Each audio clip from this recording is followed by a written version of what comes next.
So what I'm doing here is I am just getting out my dehydrated sourdough starter that I bought at Baker Creek when we went to visit.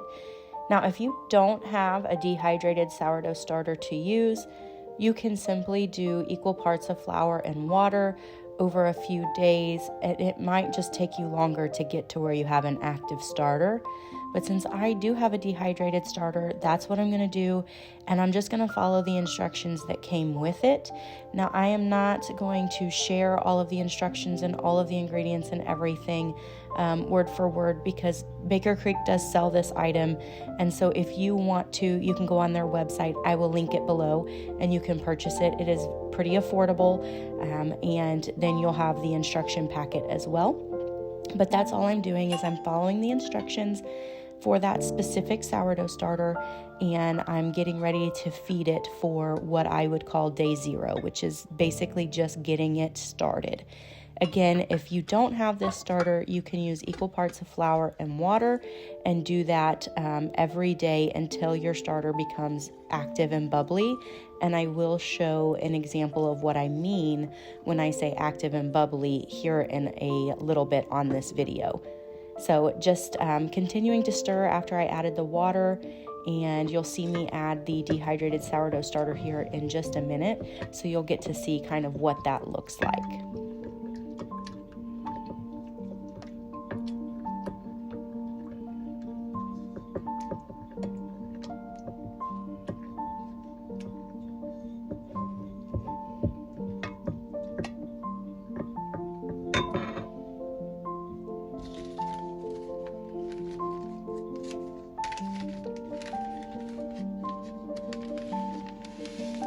Alright, so that's what the sourdough starter looks like, and I'm just sprinkling that in, and I'm going to go ahead and stir, and then it will be all that I do on day 0, and I'll bring you back for the next few steps.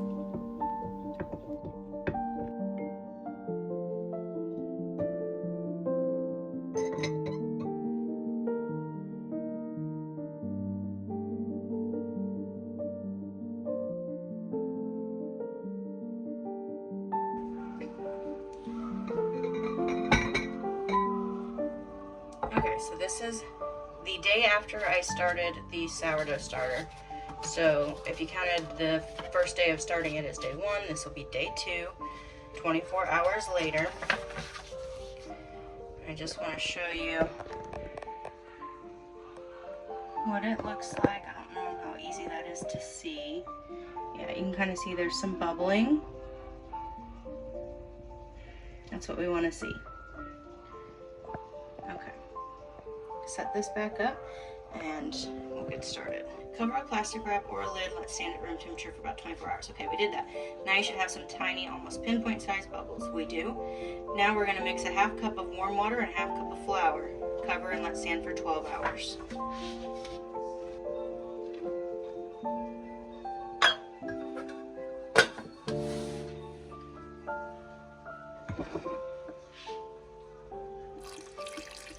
So I'm adding my half cup warm water. Again, we are on a spring-fed well, so I can use the water out of our sink. You do not want to use chlorinated tap water, like if you're on city water. You don't want to use that. And you also don't want to use distilled water. I don't know the exact science behind it, but it basically just does not allow your yeast to develop and grow. Okay, I've got that all stirred in. What I'm going to do is I'm going to cover it. I'm going to set it out of direct sunlight again, just over here on my counter. And I'm going to finish, it's Thanksgiving, so I'm going to finish cooking Thanksgiving stuff. And in 12 hours we'll come back and feed it again.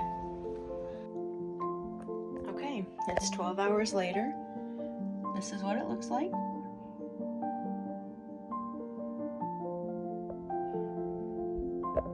And I'm just going to feed it again. Half cup flour, half cup warm water. Stir it, put the lid back on. Okay, it's 12 hours later. This is what it looks like.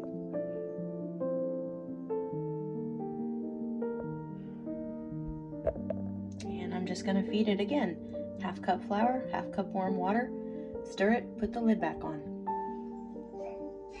Okay, yesterday was the first day that I fed it twice. Today's gonna be the second day. This is the first feeding. Okay, so it is the second day of feeding it twice. Turn my light on. Okay, this is what it looks like. You can see little pin bubbles, like pin-sized bubbles in the dough part, and then you see all this liquid on top. That liquid is called hooch. You see some bubbles. This is what you want to see. We're going to feed it 1/2 cup warm water, 1/2 cup flour, stir it, put the lid back on, and we'll repeat the same thing one more day tomorrow.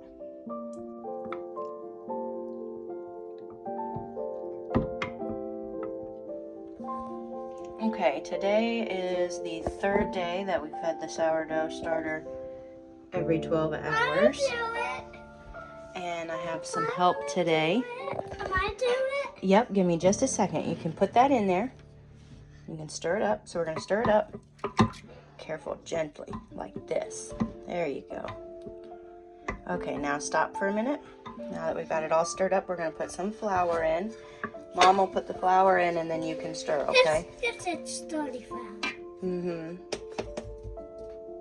Okay, so we're going to put 1/2 cup of flour.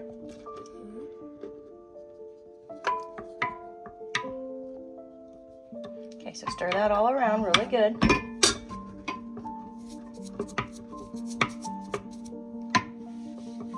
Keep stirring. Because we need to stir because from the water. Yep, we'll put the water in here in just a minute. It'll be 1/2 cup of warm water.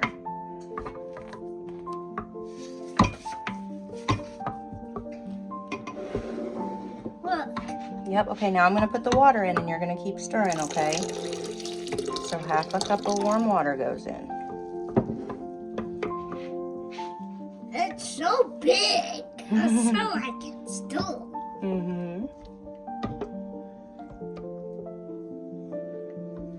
Now is it done? You want me to do some for a little bit? No, I want to do it. Okay, stir just a little bit more. We got to get all that stuff mixed in. Good job, buddy. And then tomorrow we will actually start working on making something with the starter because it should be ready by then. So I wanted to show you the starter. It's about 30 minutes after Miles and I fed it this morning, and I want to show you that it is bubbly and starting to show signs of being very active. This is exactly what you want to see. It will get even more than that. In fact, it will even rise up to, I mean, you can kind of see where it's rising to, but that's exciting. I've got to feed it one more time this evening, and then tomorrow I will show you what the next step looks like. That's what the starter looks like before you feed it. When it has this little separation and layer of liquid, your starter is hungry and needs to be fed. What I just showed you where it was super bubbly and active and well incorporated, that is what you would use to make bread. This right here that's a little bit more watery is more of what you would use for a discard recipe. So what I'm doing here is I'm just starting to mix up my ingredients. I'm going to be making a recipe that I have used for the last couple of years. It is actually by a farmhouse on Boone. I will link her channel, the video that she's making this recipe, as well as her blog where the recipe is posted, because she gives all of the details and she does a far better job of explaining than I could ever do. So definitely check out her video. Now what you're seeing here is me being disappointed in my starter and stirring it. It's much runnier than I would normally use, and the problem is my kitchen got too cold and I also ran out of bread and needed some bread, so I'm gonna try and make this recipe anyways, but I'm probably gonna have to tweak it because the starter's not quite right. I'm also spooning with a wooden spoon into my metal measuring cup because you really should not be putting metal into your bulk starter. It's okay to use to measure just into your recipe, but I wouldn't want to be constantly dipping metal into my starter because it could kill the bacteria and everything that causes your starter to become active. So that's why I was doing that, and you'll see here in a little bit in the recipe that this starter being so liquidy is going to cause some issues, and I did have to tweak the recipe, but it still made bread. So this just goes to show it does not have to be perfect, and it's only as complicated as you make it.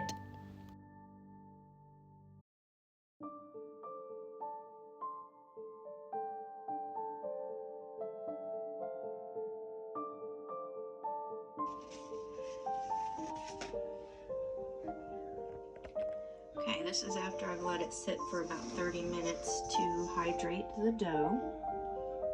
Now I'm just going to follow the instructions on the recipe and do my stretch and folds.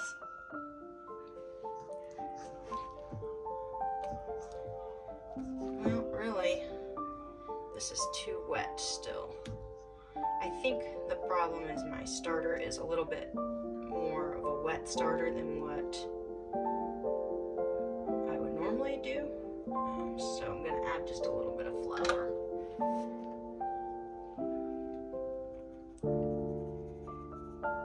Once you've been making bread for a while, you'll kind of get the feel, and so you'll know when to add more flour and when not to. This is not a super wet, it's not supposed to be a super wet dough, so I needed to add some flour. Now later, when I make my brioche, that is a wet dough. It's actually what's called an enriched dough, which I'll get into a little bit more later on. But that one, I would not add more flour. This one definitely needed more flour before I can really do the stretch and folds. So I'm going to work on that real quick. Okay, so I've added the flour that I need. So what I'm going to do is I'm going to take from the edge of the bowl, I'm going to just kind of pull up, press back into the dough. I'm going to turn my bowl each time I do this until I get all the way around all four sides of the dough. And I'm going to actually try to put some of this dough back in. I should have oiled my hands, and I did not. I always seem to forget that the first time I do my stretch and folds, but I will be sure to remember on the next round. We'll be able to work some of these pieces back in. Okay, so I'm done with my first round of stretch and fold. I'm going to cover it back up with my little beeswax cover here. Now it has to sit for 30 minutes before we do the next round. Alright, so I've got my hands oiled.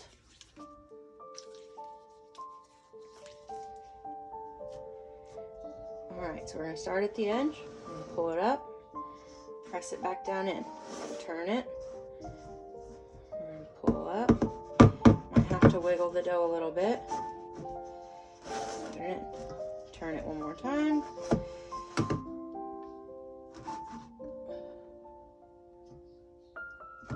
Okay, and the final turn for this round. Like I said, you might have to wiggle the dough a little bit. All right, we're gonna cover it. That was our second round of fold and stretch. And see, much better when you oil your hands, it doesn't stick hardly at all. So I'm gonna let that sit for 30 more minutes and do one final third round of the stretch and fold process, and then I'll show you what we do next. All right, we are coming back for the third and final stretch and fold process, and then we're gonna cover it and let it sit for 6 to 8 hours in a warm place. My kitchen is warm enough. I'm cooking all day, so that will be good, and it will rise. And then I'll show you the next step at that point. But we're gonna do this stretch and fold, and then we're gonna switch gears and go to the brioche bread and get it started. All right, look how stretchy that is. That is just what we wanna see. We'll turn it.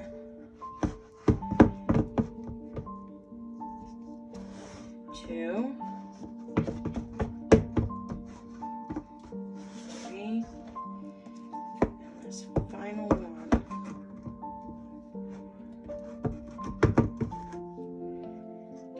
extra flour. So I'm going to set this in here, and the reason I'm kind of pushing it down is just to make sure that our dough does not dry out. You can also use, if you don't have these beeswax wraps, you can use plastic wrap. You'll just want to spray the underside of the plastic wrap with oil so that it doesn't stick. You can also use a damp towel, but you want to make sure that your dough is not drying out. So I'm going to go and place this on the other side of the counter, and then I'm going to wash my hands and we will get all of our supplies out and get ready for the brioche. Okay, I'm starting on the brioche, and I'm going to link all of these recipes. These are recipes by Farmhouse on Boone, and I will link them for you below.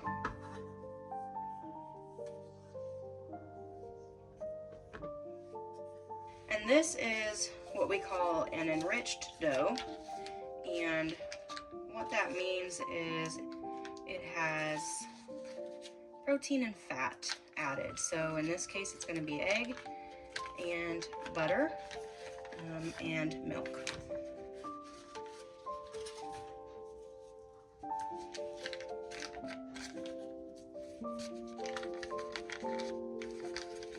And I'm just going to let you follow the directions. I'm not doing a whole lot of explaining because, like I said, I linked the recipes for you below, and it has everything that you need to know as far as step-by-step instructions.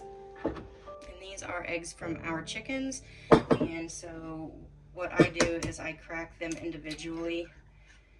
Really, you should do this with even store-bought eggs, but I just want to make sure I don't end up ruining everything in the bowl by putting a bad egg in there.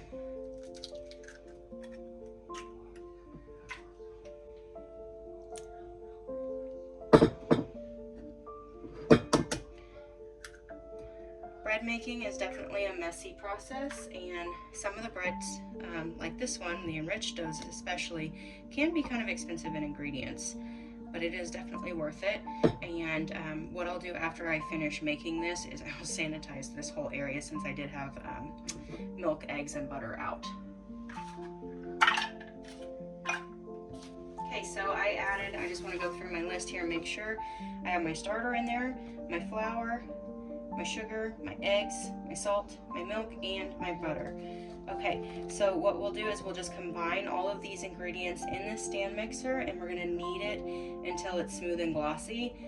This is an extremely wet dough, and on the recipe, it does tell you not to add more flour. It gets tempting to add more flour, but not to do it. You're gonna knead this 10 to 15 minutes in the stand mixer, and it will end up coming together. So you just have to kind of trust the process on this, but we're gonna go ahead and start mixing. And you do want to make sure you lock the mixer, and unless you have a really heavy duty mixer, you're going to want to sit around while it's doing this, because you don't want your mixer to walk off. It gets to be a pretty heavy dough, so your mixer might start to wobble, and you don't want it to walk off your counter. Ask me how I know that. My stand mixer, this one, walked off my counter when I was making bread a couple weeks ago. So don't do what I did. I walked away because I was trying to get too many things done, and well, I paid the consequences. But my mixer didn't break, so that was fortunate.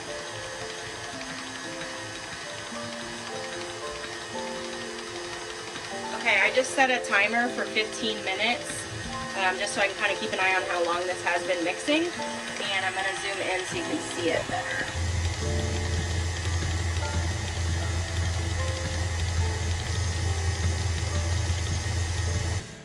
Okay, it has been 15 minutes, and this dough is really supposed to pull away from the sides, so I'm going to continue to mix it for about 5 more minutes.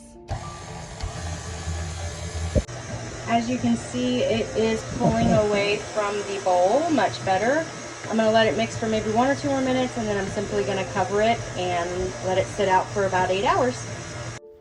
So I guess I lost some of the footage, but basically with the beginner sourdough loaf that we had in our bowl and covered it with the beeswax, after it had sat out for a while, I shaped it and put it into another bowl that I had lined with a floured tea towel, and that would then be covered and put in the refrigerator. I just followed the instructions that Farmhouse on Boone gave me, so all of that will be in those recipes for you. Also covered the brioche dough once it was done mixing and put it in the refrigerator with the other loaf overnight, and then the next morning I took them out of the refrigerator and went on to the next steps.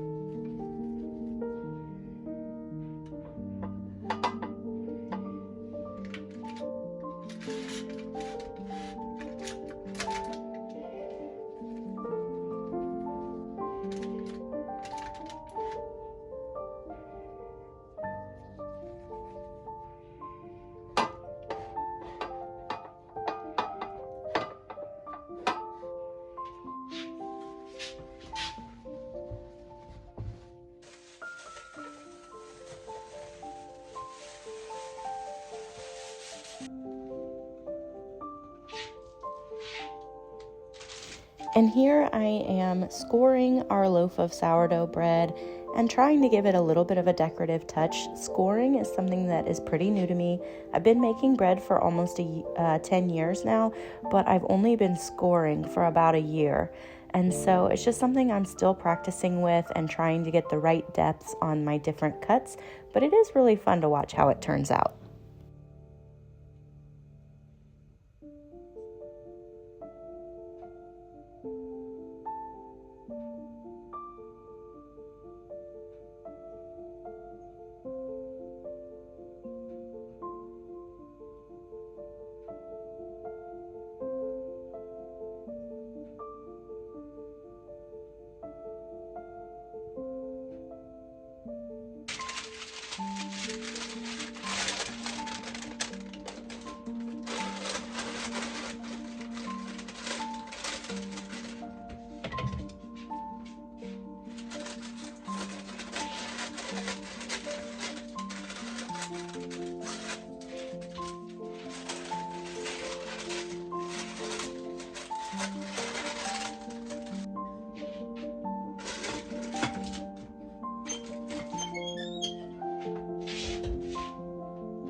Really quick, I just wanted to show you, this is the brioche rolls that are rising.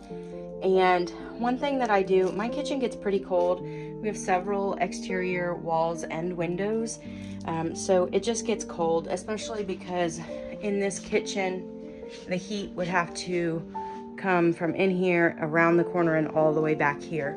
So one of the things that I do to help my sourdough starter or my bread to rise is I put it on just a regular old heating pad with a towel covering it so my heating pad doesn't get all gross, and I just put it on a low setting. Do not put it on a high setting. That will proof your bread way too quickly. Could even kill your yeast if the temperature is too high. But I just put it on low, and I mean, it's warm, but it's not at all hot.